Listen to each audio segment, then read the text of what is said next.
Good evening, fellow adventurers. How are you today? I hope you're doing well and ready to journey through time together with Nightly Historian. For 30 years, the world moved on, but one man did not.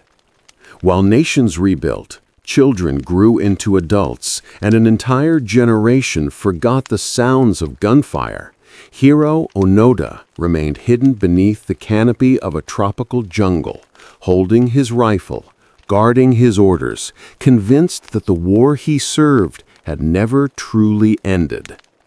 To understand why, we must begin long before the jungle swallowed him.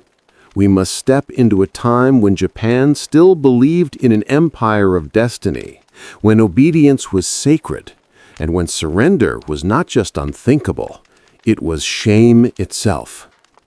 His story is not merely about endurance, but about the human mind's ability to cling to meaning long after the world has abandoned it.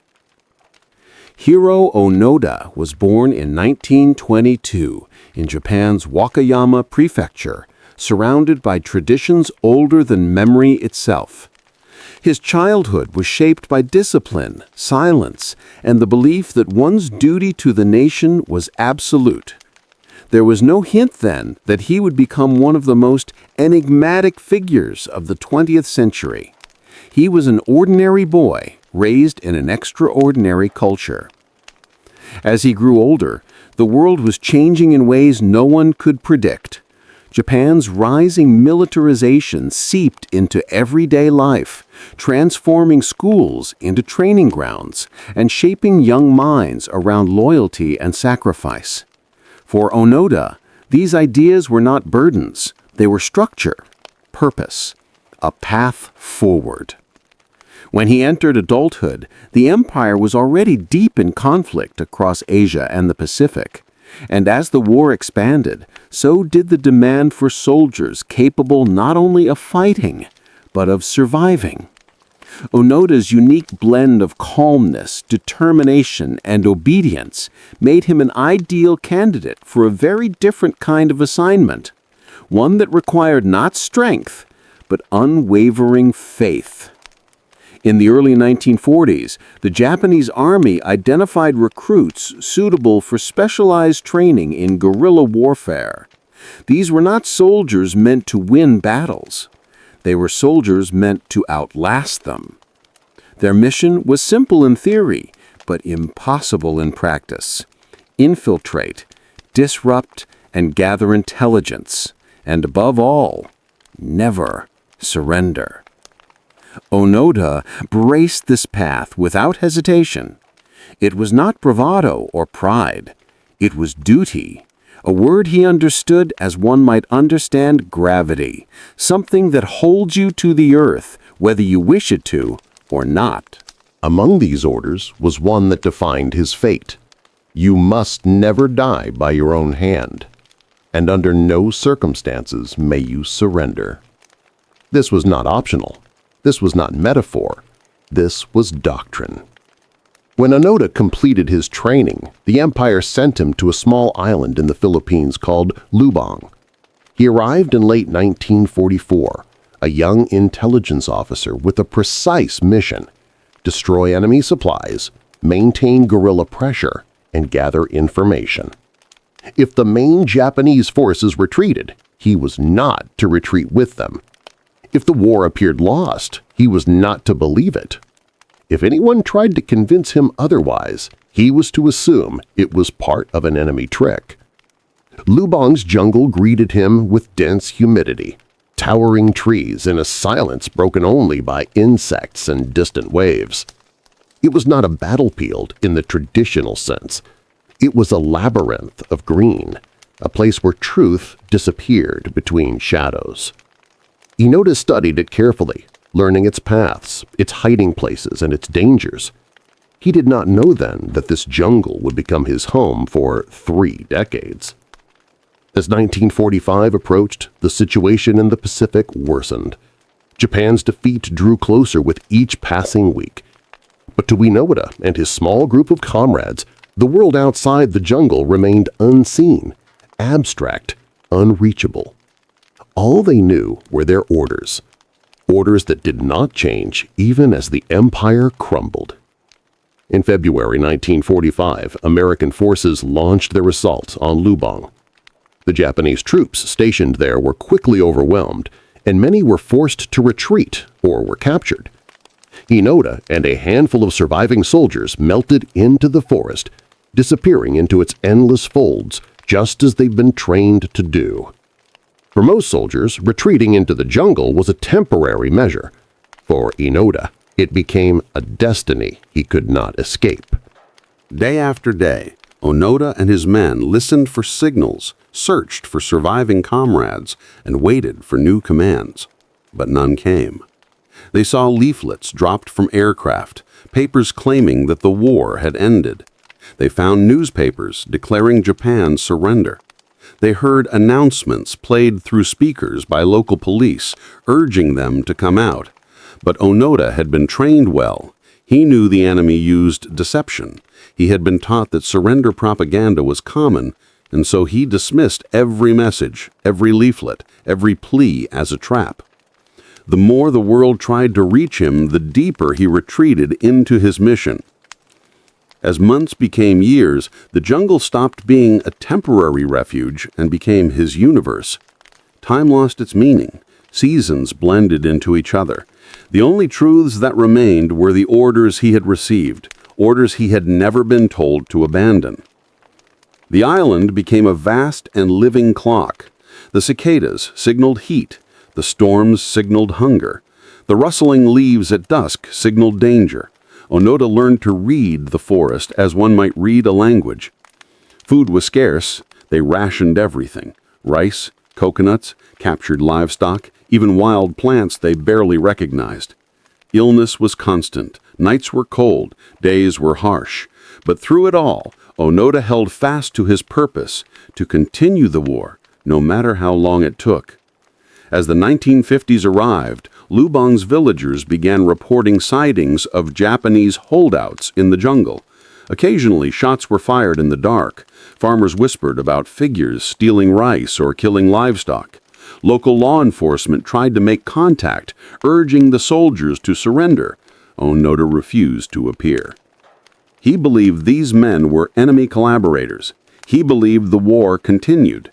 Every attempt to approach him only reinforced his conviction that the enemy was clever, persistent, and deceptive. The idea that Japan had surrendered simply did not fit the world he lived in, nor the orders he carried deep within his mind. Years continued to pass. Onoda's companions eventually died or surrendered, but his mission did not end. Now alone, he carried the war on his own shoulders, refusing to let time weaken what duty demanded he uphold. In the silence of the forest, he sharpened his skills, studied new hiding places, memorized every path, every slope, every clearing. The jungle was no longer something he survived. It was something he understood intimately, almost spiritually. Onoda became a ghost to the villagers, a myth to the children, a problem to the police, a legend to the military, and a symbol to a world that barely believed he still existed. 2 decades passed. The world entered the Jet Age. Nations rose and fell. Technologies changed. Wars began and ended. But in the shadows of Lubang, Hiroo Onoda remained. A soldier without an army, a man without a war, a memory that refused to fade, and a duty that refused to die. The jungle of Lubang was vast, alive, and indifferent. It swallowed everything: footprints, whispers, hopes, even time itself. For Hiroo Onoda, it became both sanctuary and prison, a place where the war could continue forever because nothing in the jungle contradicted what he believed.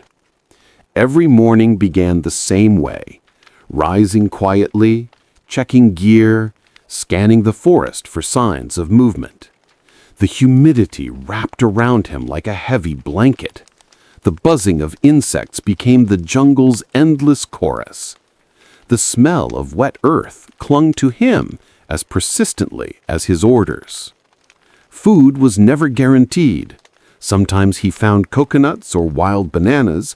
Other times he hunted birds or monitored rice fields from afar, waiting for the right moment to slip in and take just enough to survive. Each act of survival felt like duty.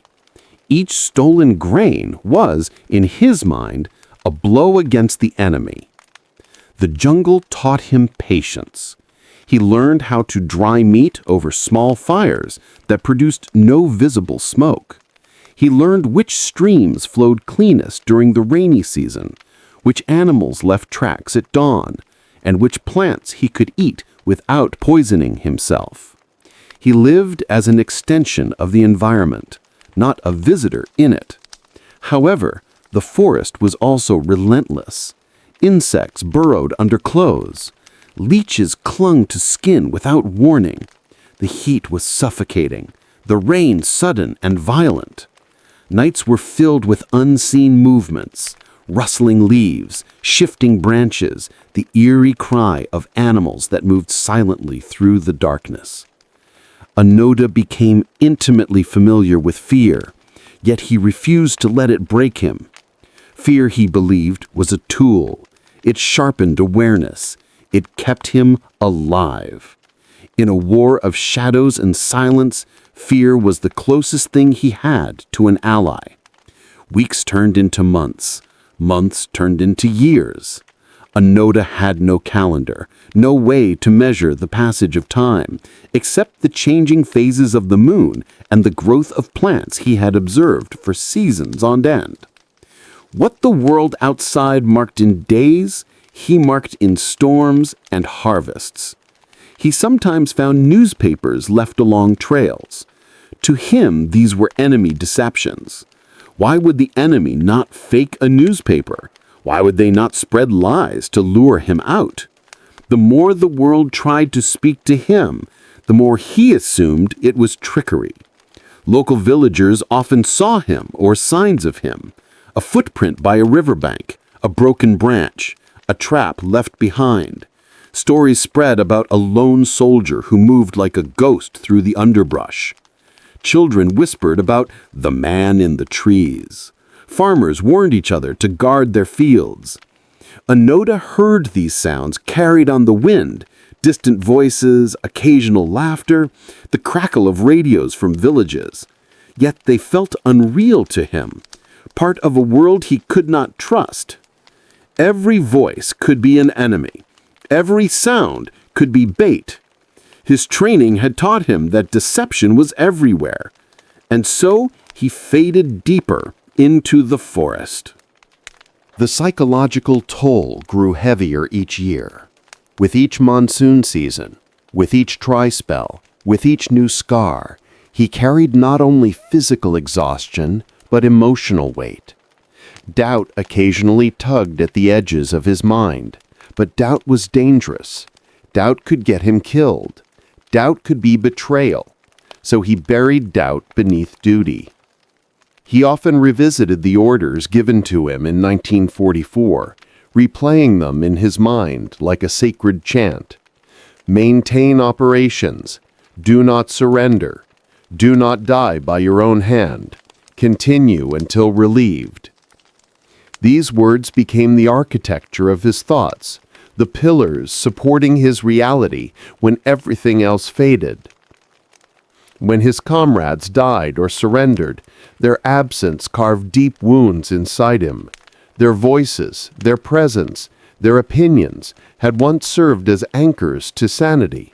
But now he was alone, the last echo of a mission the world had forgotten. Their loss strengthened his resolve. If he surrendered now, their sacrifices would be meaningless. He maintained hidden camps, small clearings beneath dense foliage where he could rest unseen.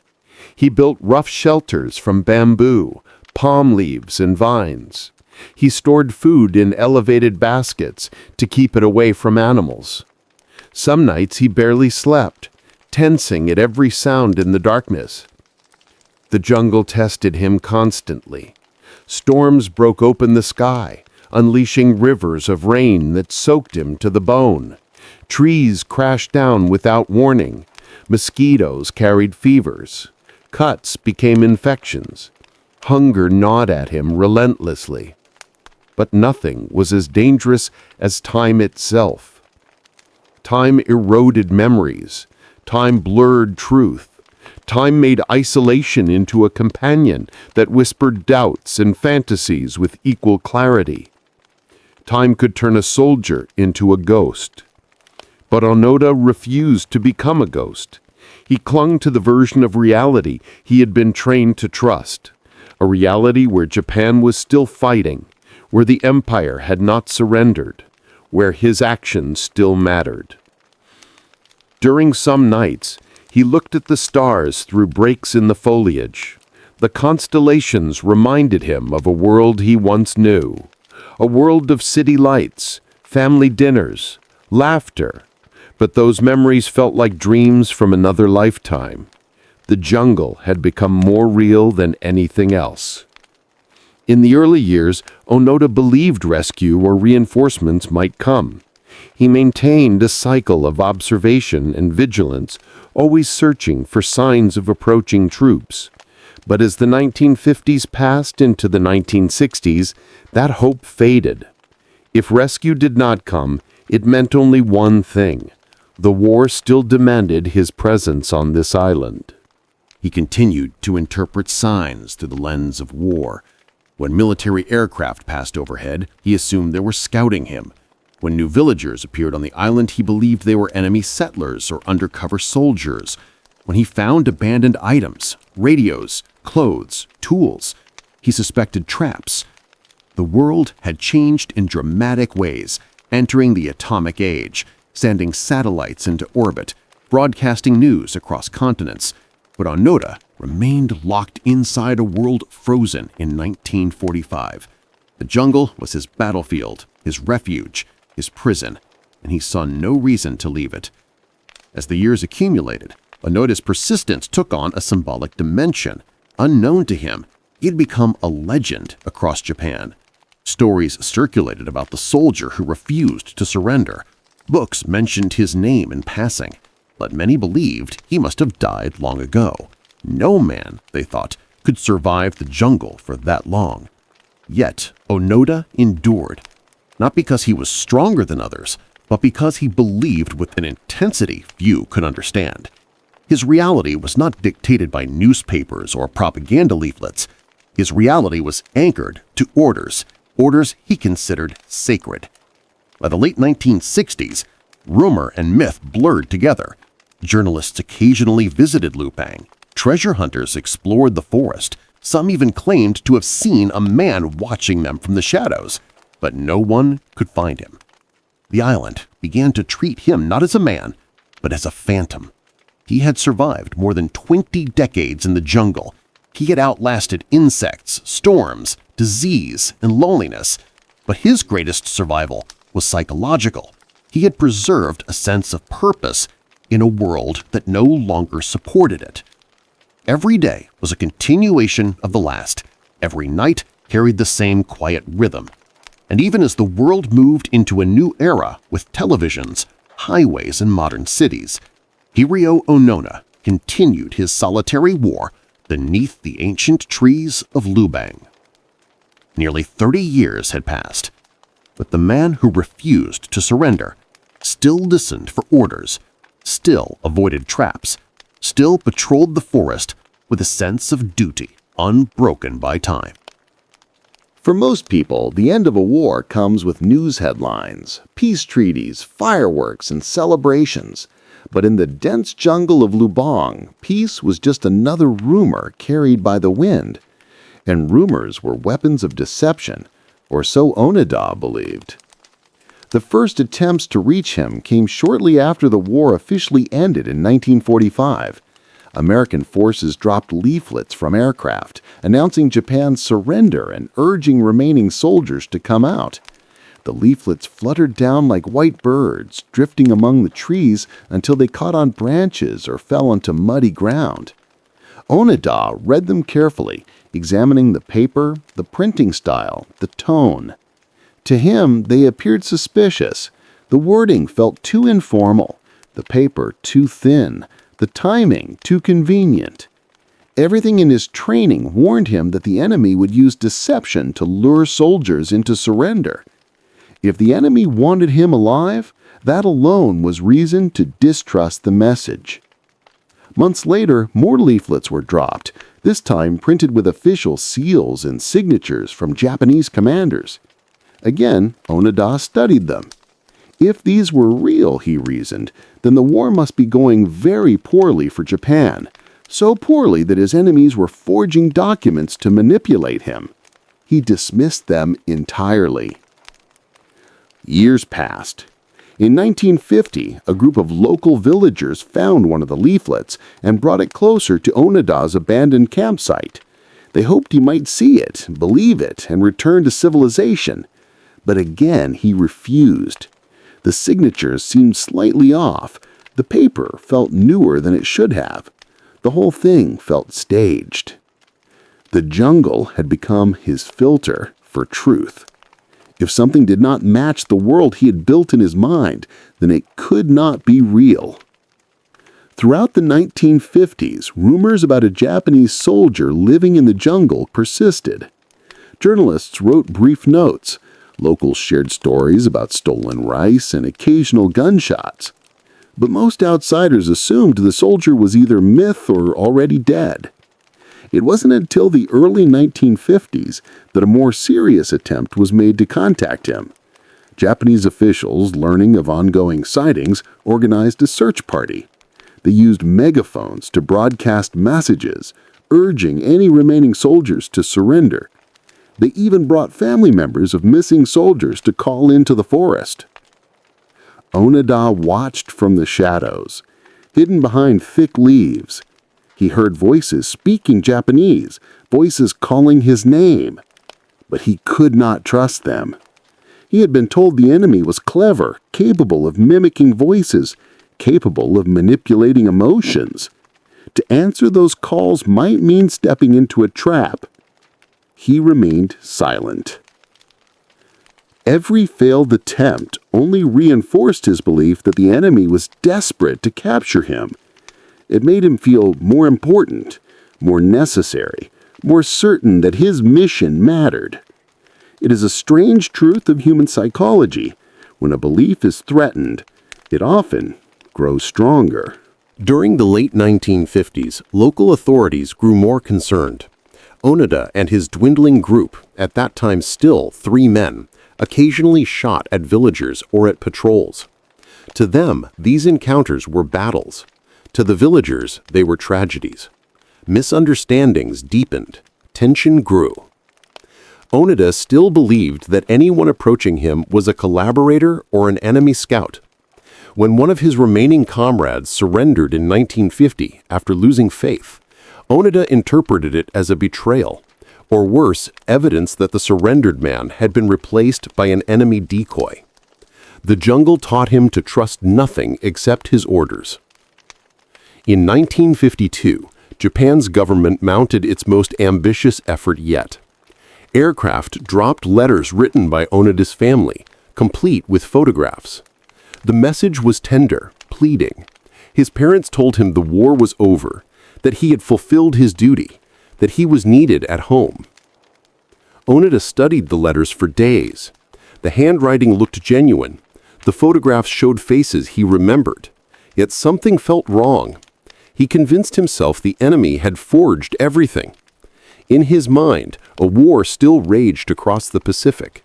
The enemy was powerful, cunning, wealthy, capable of recreating any document to trick him. The letters were left on the forest floor to rot. Through the late 1950s and early 1960s, Onoda continued to survive through guerrilla tactics. He lived in damp shelters, moved constantly, relied on small rivers for water, and hunted for food. The outside world advanced without him. Televisions became common. Satellites orbited Earth. Nations shifted alliances. Yet nothing disturbed Onoda's internal timeline. The 1960s brought another wave of attempts to communicate with him. By this time, he was believed to be the last Japanese holdout on Lubang. His existence had become a curiosity, a symbol of unwavering loyalty or tragic delusion, depending on who told the story. Japanese students, activists, and journalists occasionally traveled to the island. Some entered the forest calling his name. Others left bundles of newspapers or magazines in hopes he would read them. But Onoda dismissed every effort. He found a radio once, abandoned near a village. It played modern Japanese music, upbeat, unfamiliar, filled with instruments he had never heard before. The sound unsettled him. He concluded it had to be propaganda designed to confuse him. Every new attempted communication only strengthened the walls of his reality. If the world had truly changed, why would the enemy work so hard to convince him? If Japan had truly surrendered, why would there be so many conflicting messages? Why did some newspapers claim peace while others mentioned unrelated conflicts? It all seemed an elaborate deception. The paradox was self-sustaining. By the late 1960s, Onoda was alone. The last of his comrades had died. His rifle, though worn and rusted, still functioned. His uniform was faded but intact. His sense of purpose remained unshaken. He had not seen a Japanese officer since 1944. He had not heard a confirmed order since then either. But in his mind, the possibility of being relieved still existed. And so he waited. Meanwhile, the world outside grew increasingly fascinated by the idea of a man lost in time. Magazine articles speculated about him. Japanese television ran episodes discussing the possibility that a soldier still lived on Lubang.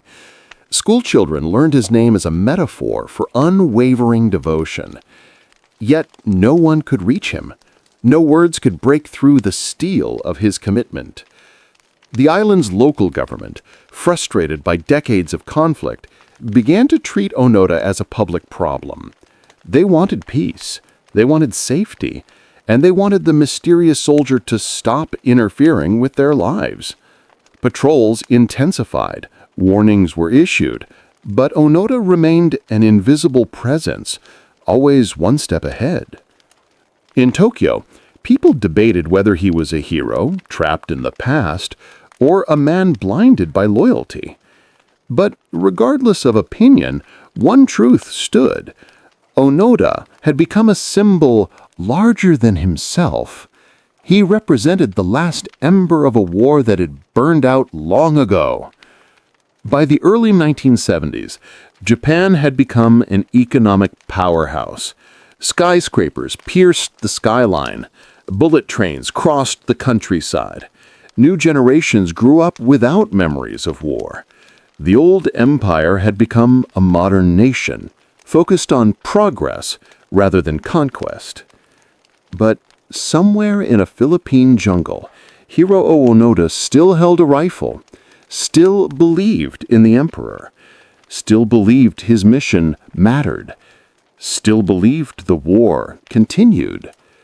The world had tried to reach him with leaflets, letters, broadcasts, and search parties. It had tried facts and emotion. It had tried urgency and compassion. And every attempt had failed. He was a man governed not by the present, but by the past. A past that he believed still shaped everything around him. A past that refused to release him. A past he felt obligated to protect, even when it existed only in his memory. Onoda's war continued because he carried it inside himself. The world could not end it for him. Only he could end it. But he had not yet received the one thing he needed, an order to stand down from the officer he trusted. That order would come, not from the government, not from the military, not from diplomats or generals. It would come from a young man, someone who traveled halfway across the world, not to hunt him, not to trick him, but simply to listen. In 1972, nearly 3 decades after the war had ended, the world would discover that Hiroo Onoda was not a myth, not a rumor, not a fading ghost of history, but a living man still fighting a war that time had abandoned. And his discovery began with tragedy. That year, Onoda encountered a group of Filipino civilians near the forest edge. Believing they were enemy collaborators, he opened fire. One villager was killed. The news spread quickly across Lubang, then across the Philippines, then across Japan. Newspapers revived the legend. A Japanese soldier still fights on Lubang Island. For many, the story sounded absurd. How could anyone survive that long? How could a man so thoroughly ignore reality? But for one young Japanese man named Norio Suzuki, the story was not absurd. It was a calling. Suzuki was a 20-something adventurer, restless, curious, driven by a desire to find things the world believed were impossible. He had already traveled across continents, slept in deserts, crossed mountain ranges, and chased mysteries few dared to explore. When he read about Onoda, he wasn't skeptical, he was inspired. He famously told friends he wanted to find 3 things: a panda, a snowman, and Hiroo Onoda. It was said half jokingly, half seriously, but beneath the humor was a genuine longing, a desire to touch something pure and unbroken in a world that felt increasingly modern and detached from meaning. Japan in the 1970s was prosperous, modern, and fast-changing. Suzuki felt out of place, but the idea of a man still living in the past, holding on to a mission with absolute conviction, that captured him. It represented something rare and beautiful, the idea that duty could outlast decades, jungles, governments, even time. And so, with a simple backpack, basic supplies, and a heart full of determination, Suzuki traveled to the Philippines. Locals warned him about the dangers. They spoke about the Japanese soldier in the jungle as if he were a spirit, unpredictable, elusive, possibly dangerous. But Suzuki was undeterred. He entered the forest alone. The jungle welcomed him with the same humid embrace it had offered Onoda decades before. Tall trees towered overhead, their leaves filtering sunlight into scattered patches of gold. The air was thick with the scent of wet soil and wild plants. Suzuki moved carefully, knowing every step could carry risk. He studied the terrain, listened to the wind, paid attention to the movement of birds. He behaved not like a tourist, but like someone trying to understand the rhythm of a living world. He knew Onoda would be watching long before he ever saw him. The key was not to scare him. It was to make himself visible in a way that felt non-threatening. He waded by streams, walked near old campsites, and left small traces of his presence intentionally. Onoda, hidden somewhere nearby, noticed all of it. He observed the footprints, the clothing, the posture. Something about this new presence felt different. Suspicious, yes, but also unusual. Unlike the heavily armed patrols or organized search parties, this young man carried little. He moved with lightness. He did not attempt to ambush or corner. He simply wandered.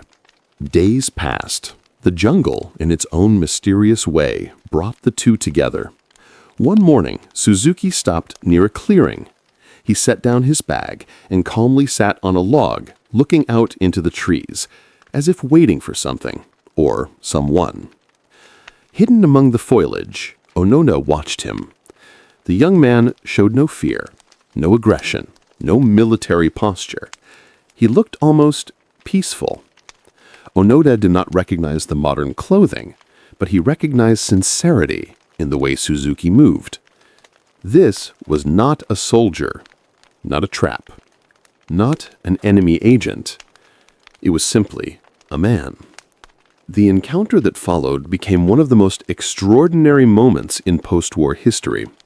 When Onoda stepped into sight, emerging from the trees with a rifle in his hands and decades of suspicion in his eyes, Suzuki did not run. He did not shout. He did not act surprised. He simply acknowledged him with calm respect. For Onoda, it was the first time in years he had allowed himself to be seen. For Suzuki, it was the confirmation that history still breathed in places no one expected. Suzuki spoke gently. Onoda listened cautiously. Though we will not reenact their conversation, history records that it was simple, sincere, and deeply human. Suzuki did not bring commands. He did not bring authority. He brought curiosity and empathy. That was what finally reached Onoda. For almost 30 years, every message Onoda encountered felt impersonal, strategic, or suspicious. But Suzuki was different. He did not try to impose truth. He simply shared it without pressure. In Onoda's world, sincerity carried a weight stronger than leaflets or megaphones. Yet even then, Onoda refused to surrender. Conviction still lived inside him. Duty still anchored every thought. He told Suzuki he could not come out unless an officer, one of his former commanders, officially relieved him of his mission. It was a turning point. For the first time in decades, Onoda acknowledged the possibility that the war might be over, but only if someone he trusted said so. Suzuki returned to Japan with a mission of his own, to find the man who had given Onoda his orders in 1944. That man was Lieutenant Yoshimi Taniguchi, who had long since retired from military life and was working as a bookseller. When he learned that Onoda was still alive, he wept. The weight of responsibility pressed heavily on him. The Japanese government agreed to send Taniguchi to Lubang. It was an unprecedented moment, a government retrieving a soldier from a war that had ended 3 decades earlier. But the matter was delicate. It required sensitivity. It required understanding. It required closure. Suzuki returned to the Philippines ahead of Taniguchi, waiting in the jungle for the moment that would define history. The people of Lubang prepared cautiously. The world watched with fascination. Finally, on March 9, 1974, Hiroo Onoda emerged from the jungle. Thin, weathered, and carrying a rifle he had cared for with meticulous dedication, he walked toward the man who had once given him his orders. And for the first time in 30 years, he heard the words he had been waiting for. He was relieved of duty. The war ended for him in that moment, not with a treaty, not with a newspaper, not with a leaflet, but with the voice of a man who once shaped his purpose. Onoda removed his rifle and handed it over. It still functioned perfectly. He still wore patches of his original uniform. He had maintained everything he could, even as the world changed completely around him. When he bowed and surrendered his sword, the crowd fell silent. Some cried, some stared in disbelief. It was not merely a soldier returning, it was a life returning from a different era. He had survived nearly 30 years in the jungle. He had held on to his mission longer than entire generations lived. He had carried a war no one else could see. And now, for the first time since 1945, he stepped into a world that had finally caught up with him. The encounter between Suzuki and Onoda became a symbol of compassion, curiosity, and the power of human connection over time and trauma. Suzuki had not used force. He had not used authority.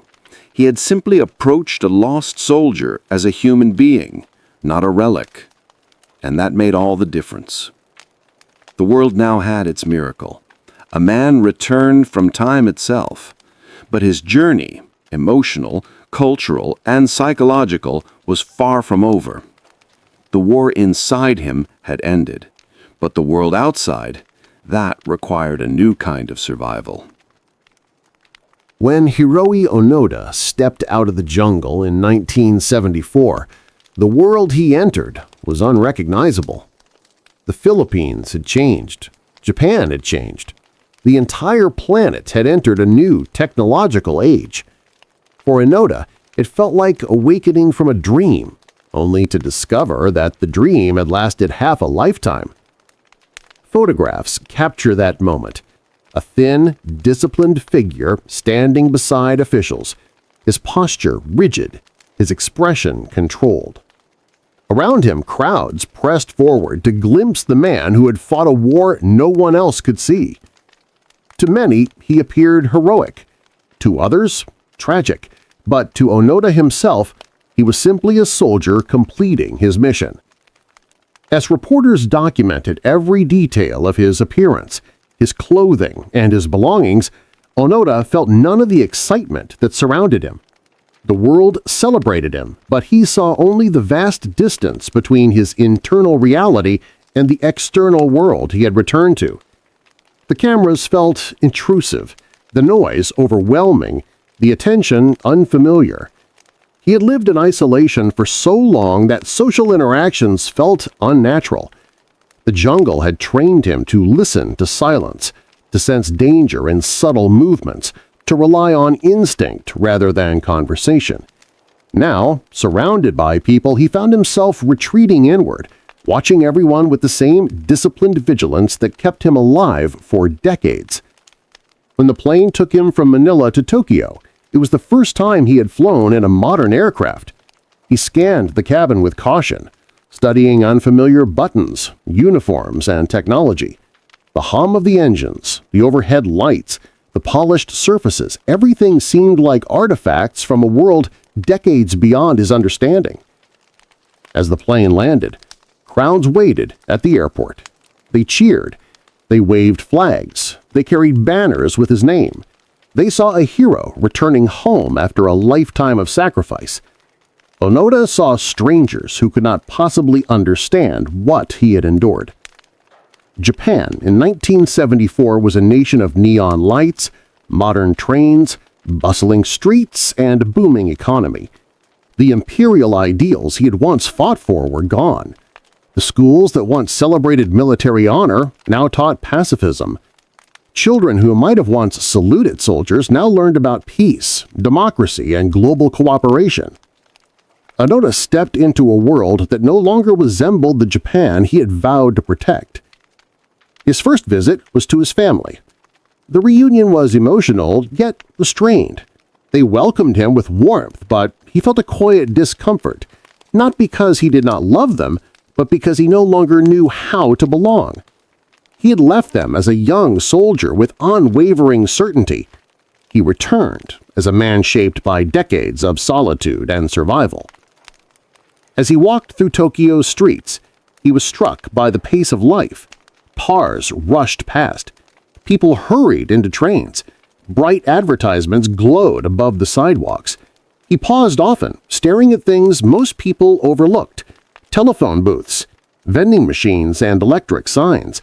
They were everyday objects, but to him they felt like signals from a future he had never imagined. Journalists clamored to interview him. Politicians praised him. Veterans honored him. But beneath the public admiration there was complexity. Some questioned his actions on Lubang. Others debated whether he should be held responsible for the villagers harmed during his guerrilla operations. The Japanese government, recognizing the unique psychological reality he had lived in, supported his release from liability. But public opinion remained divided. Onoda himself felt the weight of those decades of conflict. He did not justify violence. He saw it as part of the war he believed he was still fighting. When confronted by reporters about the incidents, he answered calmly, never defensively. His sincerity disarmed many. He had never acted with malice, only duty. As days turned to weeks, Japan celebrated him with ceremonies, awards, and television appearances. He spoke with humility, describing his survival strategies, his understanding of duty, and the inner strength that allowed him to endure. But he also expressed a quiet confusion.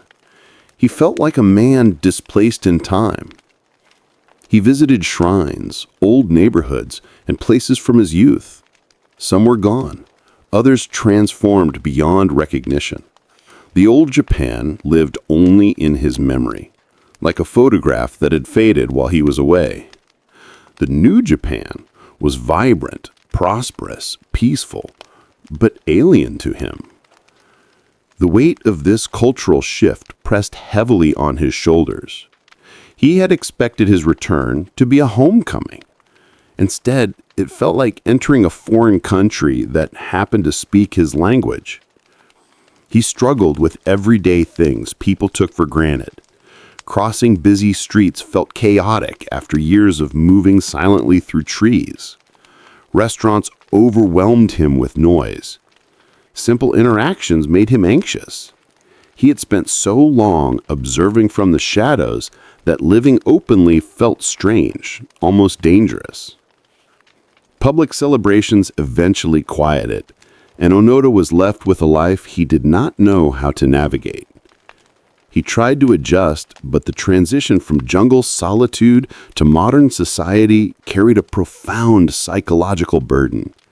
He was a man conditioned for war, living in an era of peace.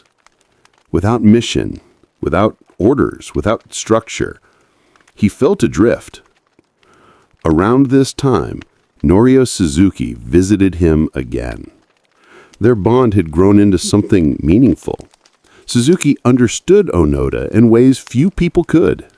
They shared a sense of being outsiders, wanderers seeking purpose in a world that felt increasingly distant. But even Suzuki could not anchor him completely. The more Onoda attempted to integrate into society, the more he felt the shadows of Lubang calling back to him. The jungle had been harsh, but it had also been simple. It had given him purpose, clarity, discipline. The modern world gave him none of those things. So, Onoda made a decision. He left Japan. He moved to Brazil, where the land was vast, the pace of life slower, and the expectations fewer. There he took up farming. The work was physical, grounding, steady, and deeply familiar.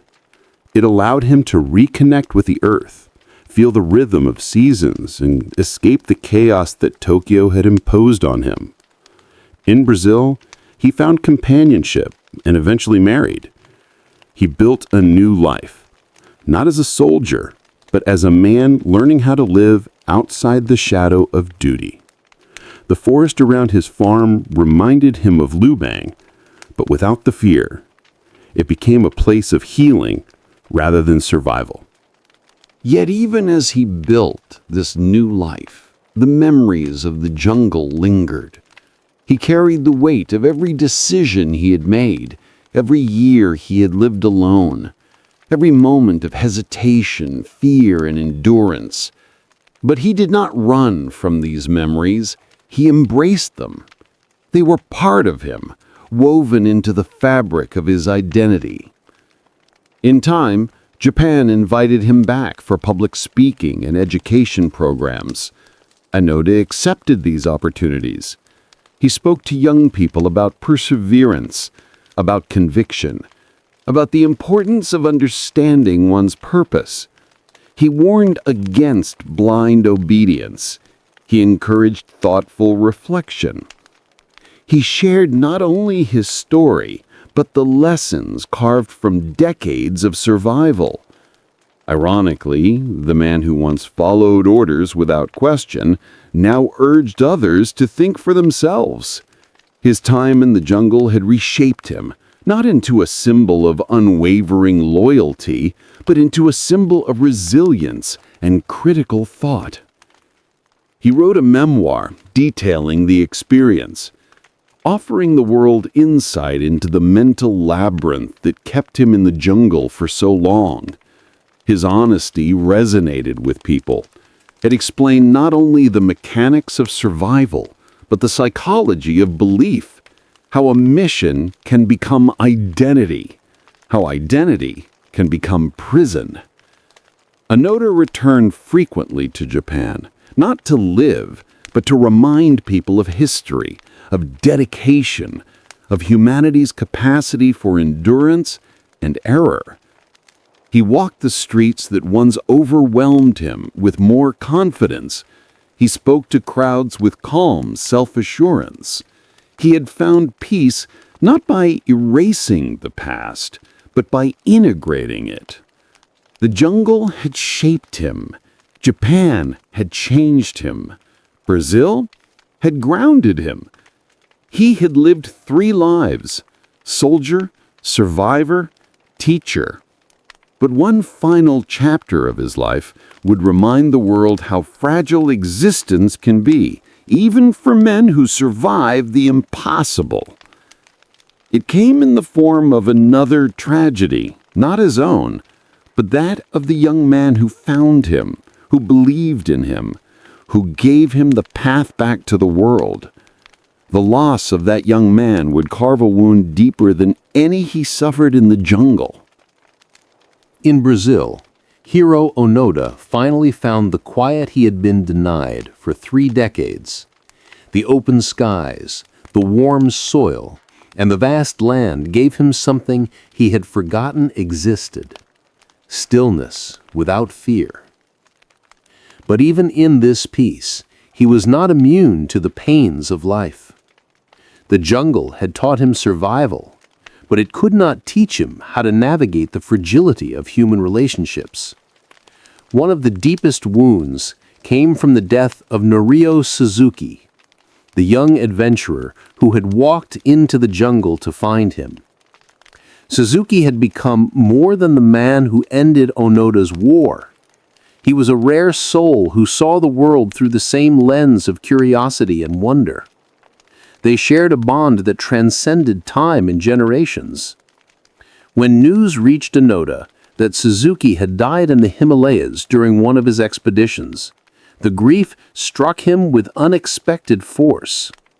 Suzuki had been young, full of life, full of questions still waiting to be explored. His search for meaning had taken him to dangerous places, and this time, the mountain claimed him. Onoda carried Suzuki's memory like a lantern inside his heart, bright, guiding, irreplaceable.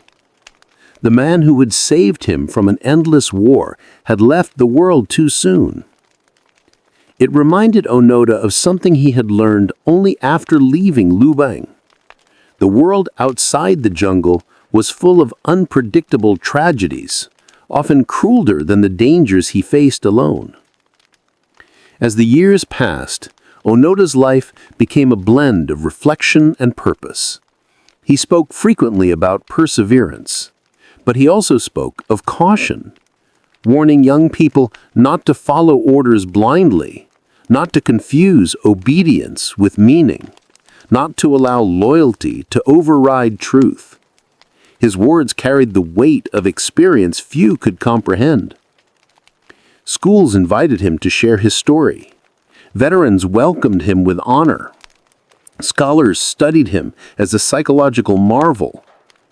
But Onoda refused to see himself as extraordinary. He insisted that he had simply done the only thing he believed was right. His humility was as striking as his endurance. Still, he understood the symbolic role he now held. To some, he represented unwavering loyalty.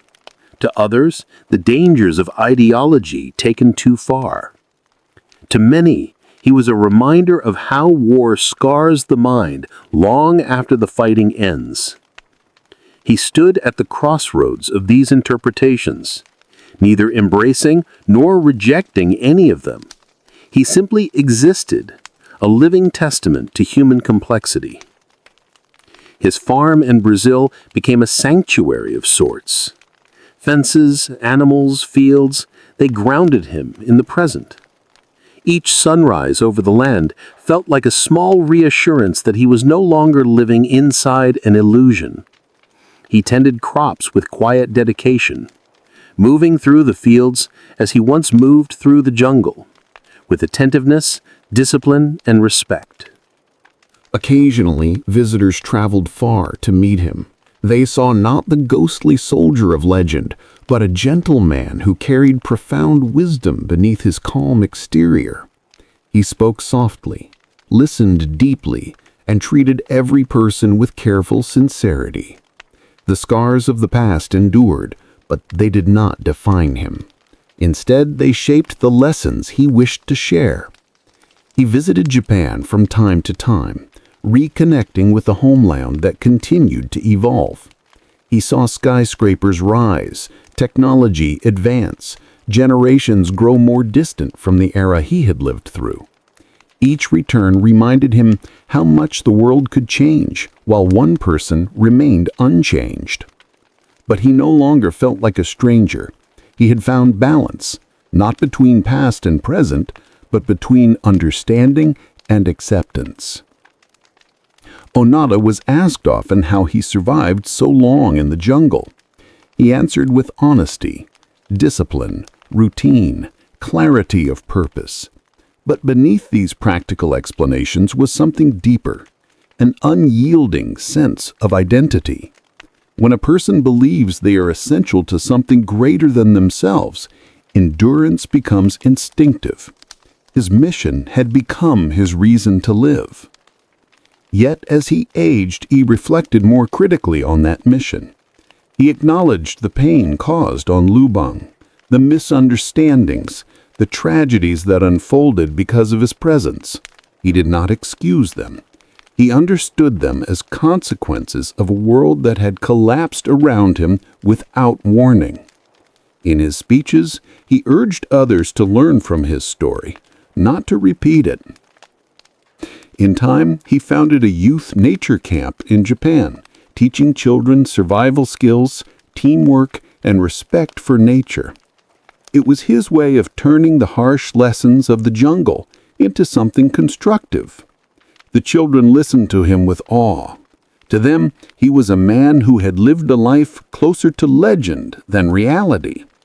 But Onoda saw something simple, young minds that deserved guidance, not indoctrination. He taught them how to build fires, how to read the forest, how to navigate by the stars. But the real lessons lay beneath the surface, about resilience, responsibility, and the importance of questioning what one is told. He wanted them to know that loyalty without wisdom could become a trap, and that purpose should never overshadow humanity. His later years were surprisingly peaceful. He tended his farm, mentored youth, traveled occasionally, and embraced the normalcy he had once been denied. The shadows of Lubang no longer haunted him.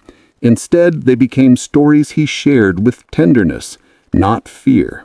The world viewed Onoda through money lenses. Some admired him, some criticized him, some pitied him. But regardless of perspective, his story touched a universal truth. Humans are capable of extraordinary endurance, extraordinary belief, and extraordinary transformation. When he passed away in 2014 at the age of 91, tributes came from around the globe. Journalists revisited his story. Historians discussed his legacy. People debated what his life represented. Loyalty? Delusion? Duty? Survival? Perhaps all of them. Perhaps none. What mattered most was not how he was labeled, but what his story revealed about the human condition. He had lived a life suspended between two worlds, the world of war he could not leave, and the world of peace he struggled to enter. He had walked through jungles of fear and jungles of memory. He had survived both. His legacy is not a simple lesson. It is a mirror, reflecting the complexities of conviction, the fragility of truth, and the resilience of the human spirit. It invites us to ask difficult questions. What would we hold on to if the world changed without telling us? What beliefs would we cling to when everything familiar dissolves? How long could we endure a reality built on duty alone? Hiroo Onoda's life reminds us that survival is not only physical, it is psychological, emotional, and deeply personal. He carried a war inside him long after the world laid down its weapons. And in the end, he found peace not by erasing the past, but by learning to live beyond it. His story endures because it reveals something profound. Even the strongest convictions can evolve. Even the deepest wounds can heal. And even those lost in time can find their way back, not to the world they left, but to the world they choose to build. When a man carries a war inside him for 30 years, the rest of his life becomes an act of unlearning. For Hiroo Onoda, peace was not a moment. It was a process, slow and fragile, unfolding over decades. And in the quiet of his final years, he came to understand something that neither the jungle nor the battlefield had been able to teach him, that time is its own kind of truth. He had lived through eras that most people only read about in history books. He had crossed boundaries, not geographical ones, but psychological ones that few could comprehend. And yet, as the years softened him, he found comfort not in his extraordinary past, but in the simplicity of ordinary life. There is a strange beauty in the way Onoda's life unfolded. He began as a soldier shaped by discipline, belief, and duty. He survived as a man alone in the wilderness, relying on instinct and conviction. And he ended as a teacher, guiding young minds not away from hardship, but toward understanding. He often said that the jungle had not broken him, it had revealed him. In isolation, every weakness becomes visible, every fear becomes amplified, every uncertainty becomes a shadow. But in those shadows, he found resilience, clarity, and a deeper understanding of what it means to be human. His story forces us to confront the question of identity. Who are we when everything we know changes?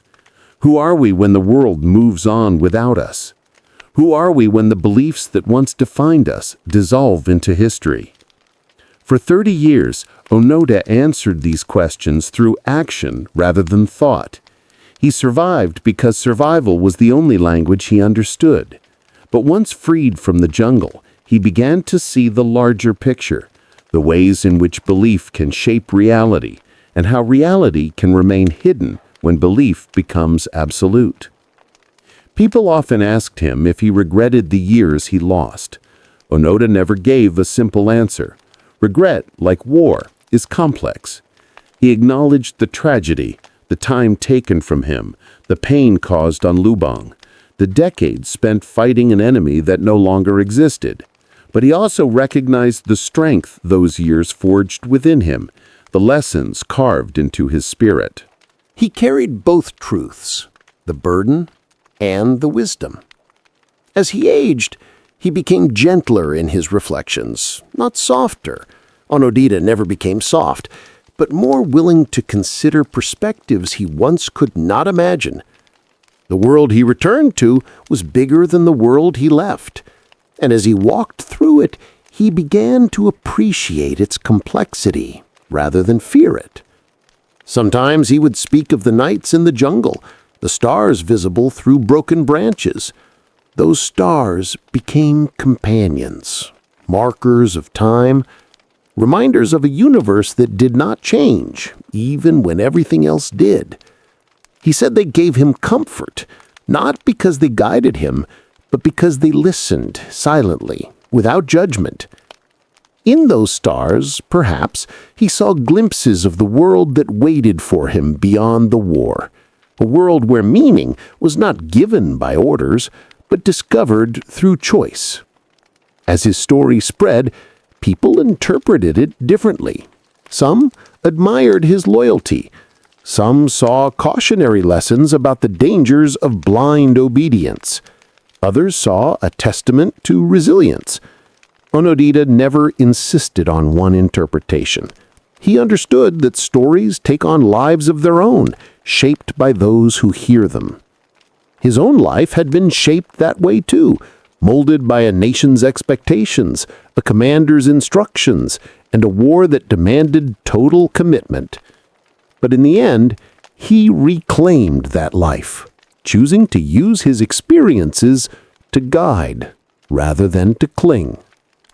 Ultimately, Onoda's legacy is not about war. It is about conviction. It is about the human mind's ability to construct meaning in the harshest conditions and to reconstruct meaning when those conditions disappear. It is about the capacity to change, even after decades of believing the world was one thing and one thing only. When Onoda died in 2014, people around the world mourned him in different ways. Some saw a soldier. Some saw a survivor. Some saw a symbol. But at the core, he was something more simple. A man who endured the unimaginable and emerged with a message for the rest of us. His life tells us that belief can sustain us, but it can also confine us. That duty can give purpose, but it can also blind. That survival is not only about strength, but about adaptability. And that even when we lose our way, there remains a path back, but only if we are willing to see it. History often focuses on battles, victories, treaties, and leaders. But the story of Hiroo Onoda belongs to a different chapter of history. The chapter written in shadows, silence, and internal struggle.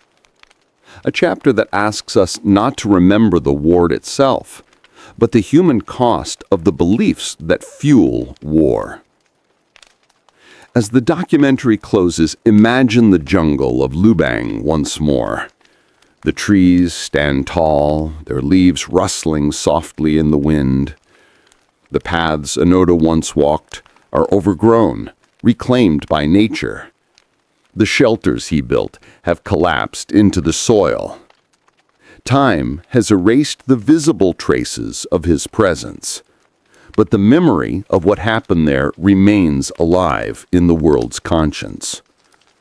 In the quiet of that jungle, it is almost possible to hear the echoes of a man moving carefully through the underbrush, not as a soldier, not as a symbol, but as a human being, searching for something he could not name, searching for truth, searching for purpose, searching for an ending that made sense. He eventually found it, not in the jungle, but in the world that welcomed him back. The war that held him for so long is over. The jungle that sheltered and trapped him is silent. The man who refused to surrender has finally laid down his burdens.